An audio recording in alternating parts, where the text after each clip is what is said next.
Hey there, this is Ike Hoffman with Tactica Real Estate Solutions. We're about to go through our multifamily development template. The purpose of this video is to keep it really high level and hopefully show you some of the key facets of this tool. In the past, I've gotten really into the weeds in the YouTube videos.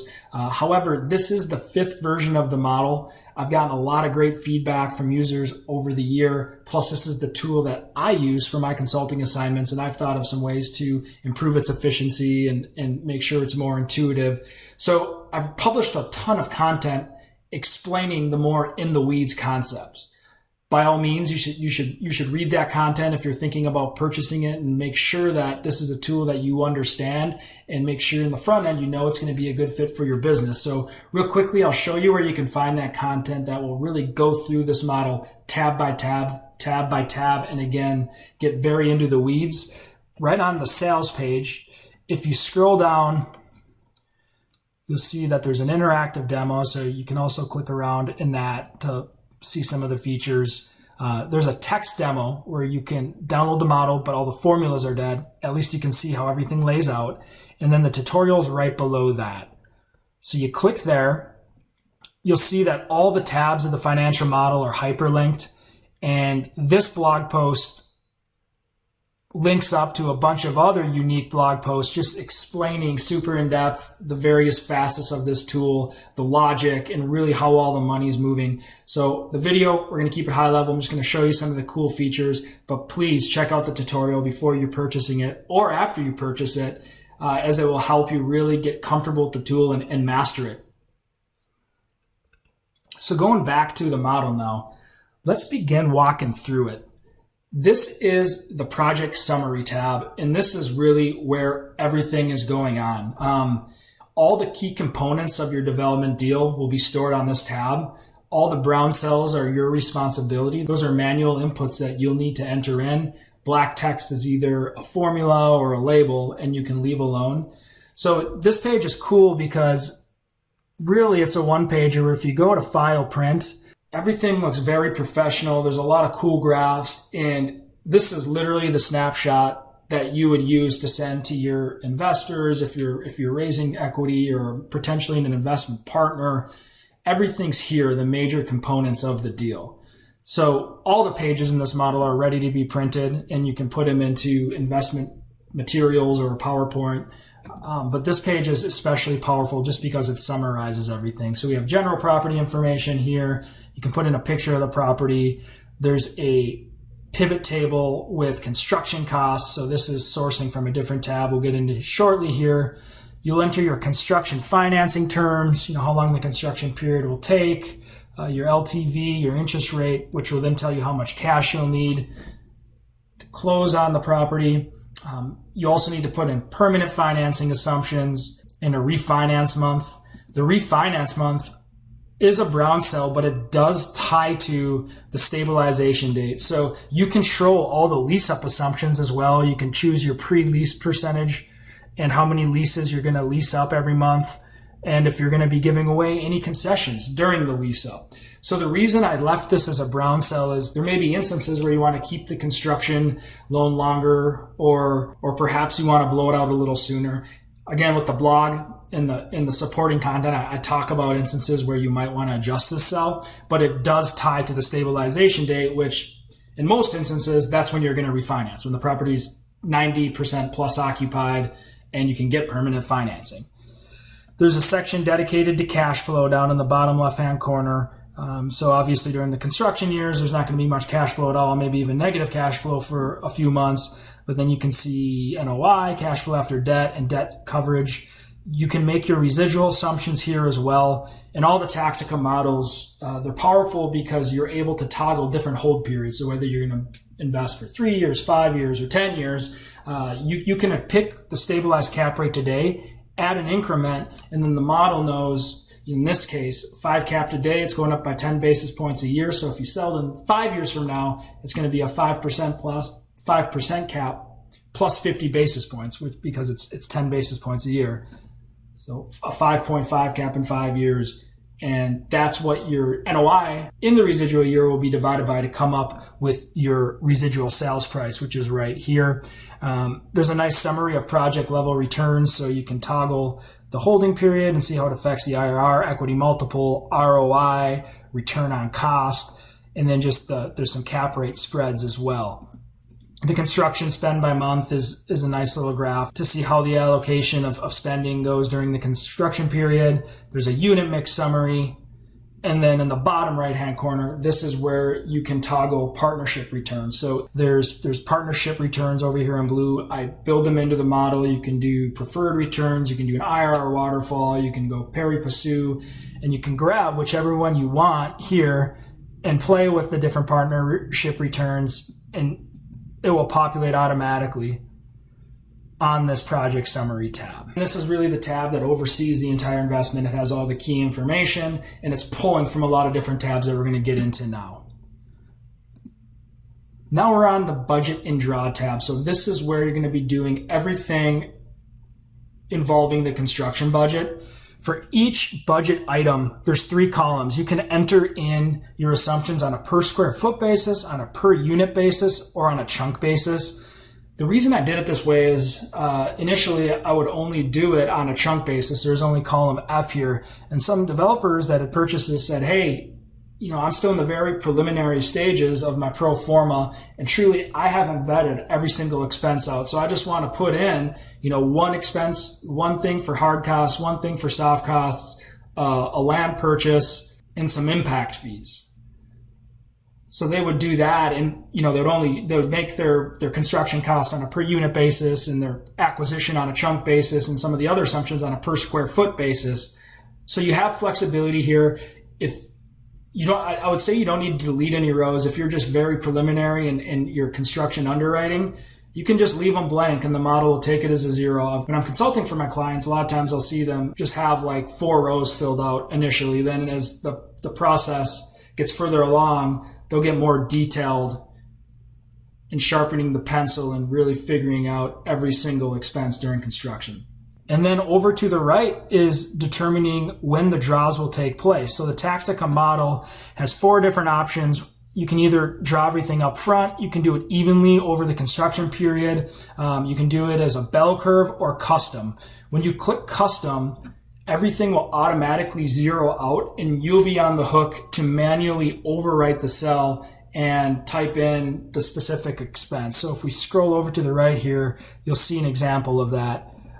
With some of these soft costs with signage, graphics, operating capital, and marketing, you can see that I manually typed in $65,000 in month 14, $100,000 in month 14, and with the marketing, I didn't type in anything because I'm using that $300,000 as operating capital for when the property gets CO, I can begin leasing up.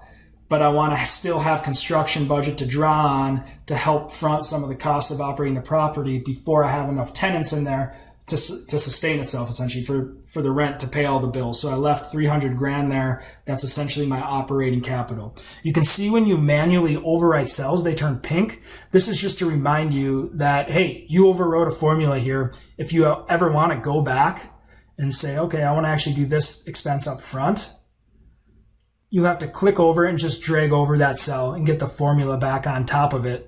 Now it's all good. You can see there's no balance. If your budget ever doesn't line up with what you've actually entered in this grid here, you'll see a balance. So like in the instance of 300,000, that's something I want, but it will pop out at you if you do make a mistake and you over expense something or under expense something.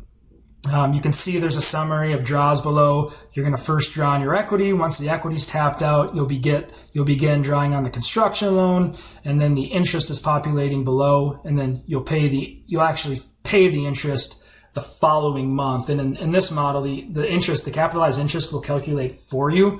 So it's important to not touch this row because that's where the interest calculation is happening. And then finally, there's just some graphs below summarizing the construction spend by month, your draw sources by month, and the interest ramp up during the construction period. The following tab is the unit mix tab. Super straightforward here. You're just going to plop in your unit mix. If you do have some inclusionary zoning requirement, maybe you need to keep 10 of the units affordable or 20 of the units affordable at 60% AMI, you would put in that information to the right. If you don't have any inclusionary zoning, like in this example, you can just leave everything zeroed out and the model's fine. I have an article related to this as well, a blog post showing you exactly how to use this inclusionary zoning section. The stabilized operation tab is where you're going to make all your assumptions for what you expect to happen once the property is leased up. So you can see you can make a gain loss to lease assumption, concessions, vacancy, bad debt. That's all going to be as a percentage of gross potential rent.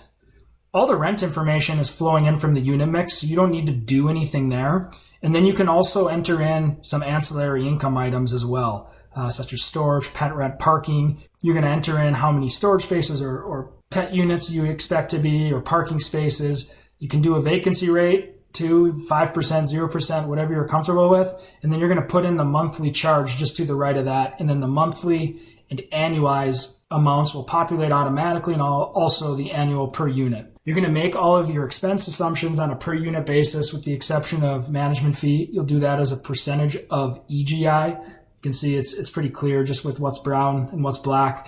The apartment real estate taxes, we're going to get to that in a second. That's down below, and it has kind of its analysis section dedicated to it. But to wrap up here above the NOI, you can enter in a reserves per unit as well if you want to have a reserve amount.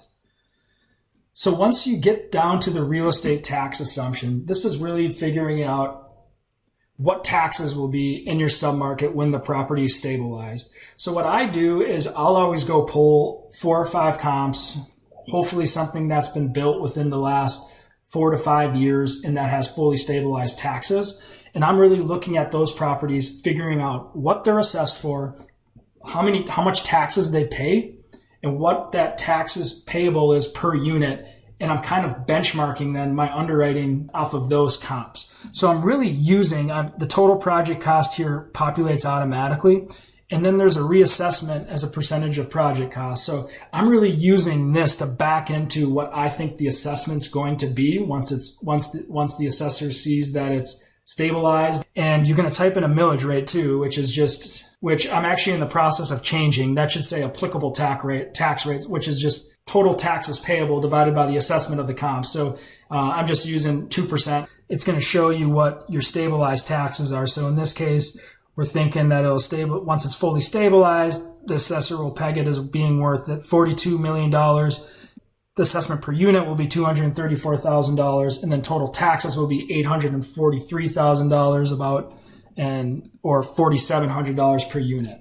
So then the last thing you need to do with the property taxes is you need to have this schedule here, and you need to ramp them up and basically tell the model when you want them to be fully stabilized. So in this case, the property taxes won't be fully stabilized until year 6. So you can see it gets to 100% of this $42 million assessment, which it matches up 42 and total taxes 842. And then after that, once the property's fully assessed, you just need to pick what your annual escalator is. So I usually use somewhere between 2 and 3%. And then so from there on after, the assessment's going to grow at 3% a year, and the applicable tax rate will stay at 2%. And you can see then for the duration of the hold what the property taxes would be each year. Off to the right then is the annualized operating cash flows. You can see how the effective gross income ramps up, really is fully stabilized finally in year 3. There's nothing in year 0 because those are 100% just construction years.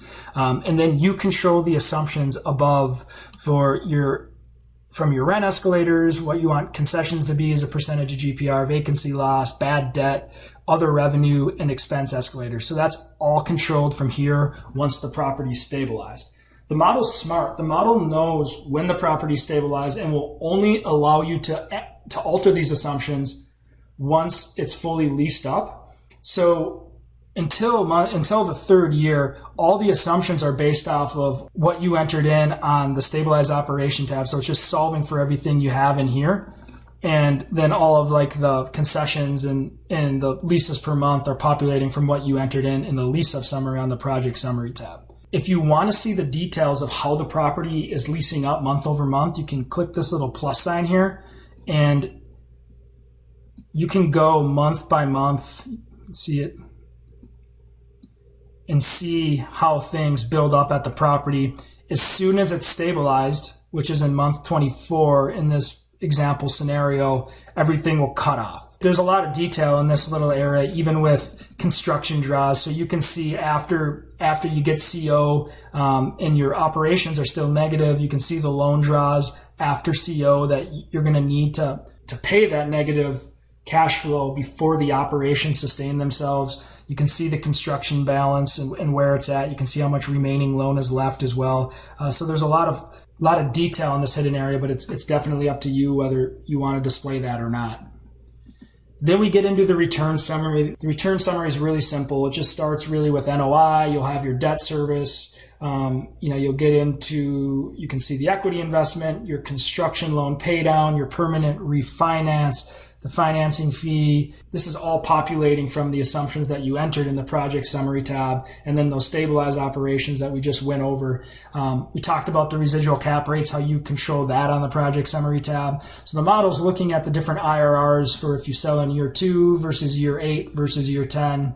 The model is smart enough to know if, for example, if you sell in year 2, it knows that you're not going to refinance and then sell. Why would you pay permanent financing costs if you're just going to sell it that later that year anyways? So this 109% IRR right here just assumes that you're literally selling the property and blowing out the construction loan, and you never put on permanent financing. However, if you're looking at the data in year 3, it would assume that you realize these refinance proceeds in year 2, and then you'll get the net proceeds from the sale in year 3.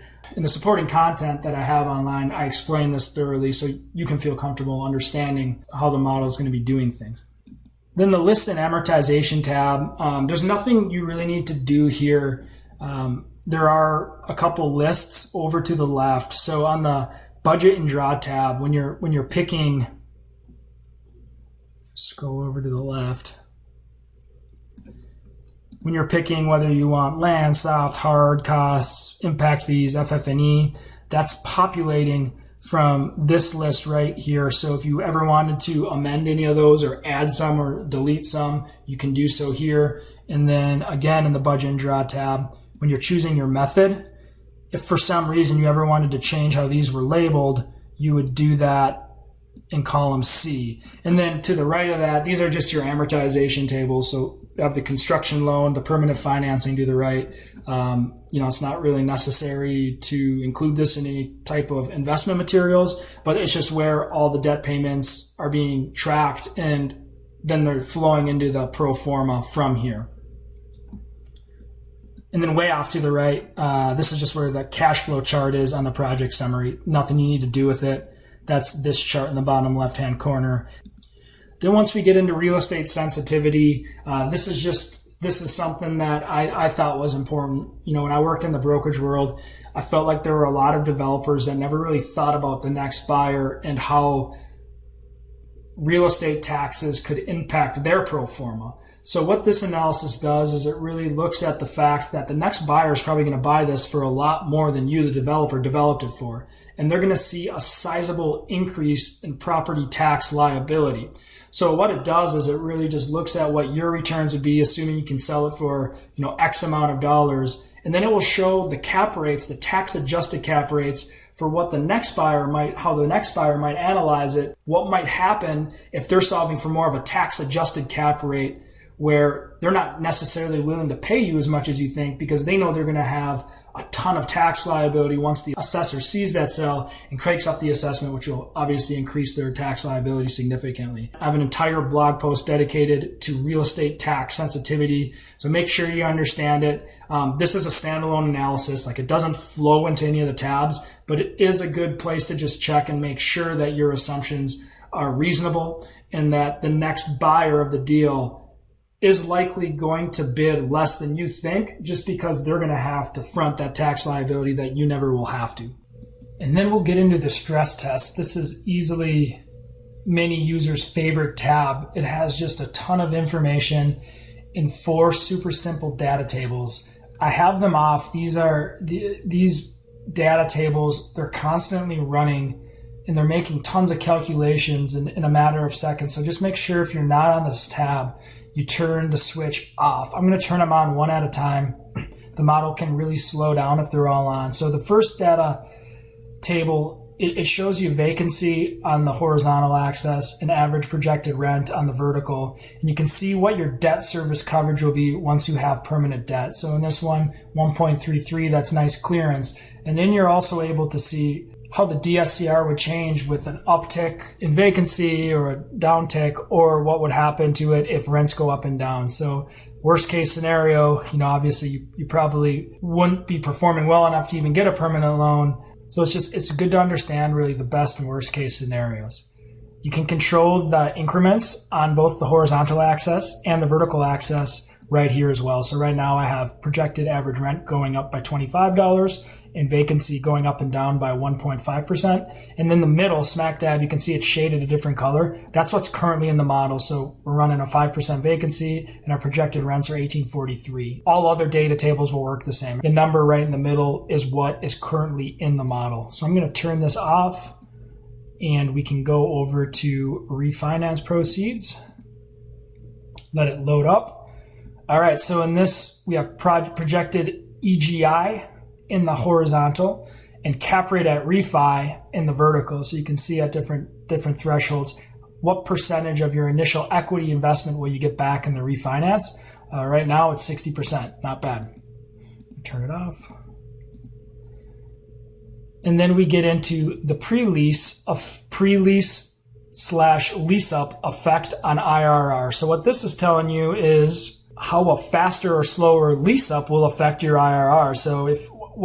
So obviously you want to lease it up as fast as possible. This data table will really show you the variance in IRRs for if you have a knock it out of the park and pre-lease at 35% and sign 22 leases a month versus signing 10 leases a month and only having it 5% pre-leased. You can also change your hold period. So if we go to year 10, you can see how the IRRs would change for a longer term hold period as well. I'm going to turn this off and I'll turn projected return on cost on. All right, and then return on cost. This is simply your NOI, your stabilized NOI divided by the total construction cost. A lot of developers in my neck of the woods, they solve for a 6%. Before COVID, we even saw that get into the high fives and they'd be comfortable moving forward with development. This data table just shows you how that return on cost will be affected if construction costs go above or below budget, or if you're underachieving or overachieving on your NOI. So right now, in the model, we got a 7.21% return on cost, which is healthy. That would get a lot of investors excited. Where I'm from, it's probably a little unrealistic right now, to be frank, but this is another great analysis just to know at a very high level how your investment sizes up. And now I'll turn that off since we're leaving this tab. Then I have the blue tabs. The blue tabs are partnership distribution models. So the first one is a summary. It really just summarizes all the individual tabs. So we'll get into the individuals. You can do a profit interest or a pari passu between the GP and the LP. You can do a preferred return, which isn't as common in development. This is a more common structure for like value add or already existing apartment buildings that will be getting cash flow day one. You can do an IR waterfall, which is the most common distribution structure between GP and LP partners in new development deals. And I also have just an equity multiple and sale kicker. I've seen some developers really incentivize themselves on the back end if the project does well, where they will actually take a percentage of the residual sales value if the project achieves a certain equity multiple. So in this case, you can see that the project equity multiple is 4.7. The highest threshold, if they get above a 3 equity multiple, the GP is going to take 10% of that residual sales value, which is 5.2 million. 10% times 52 million. Plus, they're going to be getting back their 7.5%, pari passu contribution, totaling 7 million in that final year. So you have a bunch of different options for partnership models that are already baked in. And then as I showed you earlier, you can go to the project summary, pick what one you want once you've settled on one, and this then will pull all that information from the individual tabs, one thing, the partnership summary that summarizes all of the different structures, you can see that it is conditionally formatted. So darker cells mean that it's more advantageous. So in the case of a general partner, the IRR waterfall may be the least beneficial, but on the flip side, it's the most lucrative for the LP investor. So it's really just a balancing act. This tab is here just to help you compare the different structures that are baked into this model, and hopefully pick one that works both for you as the GP and hopefully hits on some of the goals that you're looking to achieve, and also is enticing enough to attract investors and make them some money as well, and keep them satisfied. That sums up this video. It was meant to just be high level. Please check out the blog tutorial. There's so much content and videos and other supporting materials that will help you feel comfortable with this tool. I've gotten so much great feedback. It's intuitive. You can fill it out quickly. You're not going to be spending an entire day populating this model like you may be doing with your current tool. It's really built for people that maybe aren't the most comfortable in Excel, but just need something where they can constantly be vetting deals, plugging numbers in, and saving them and recycling it. This model is meant to be used not just for the deal you're working on now, but a deal in 1 year from now, 2 years from now. I'm constantly improving these things, and if you do purchase it, you're on that distribution list for life. So you'll always get the newest versions, the latest and greatest, and you can incorporate those into your analysis. I appreciate you taking the time to watch the video, and please don't hesitate if you have any questions. You can reach me by email. I'm happy to answer any questions you may have before you commit to purchasing one of these tools. Thank you so much.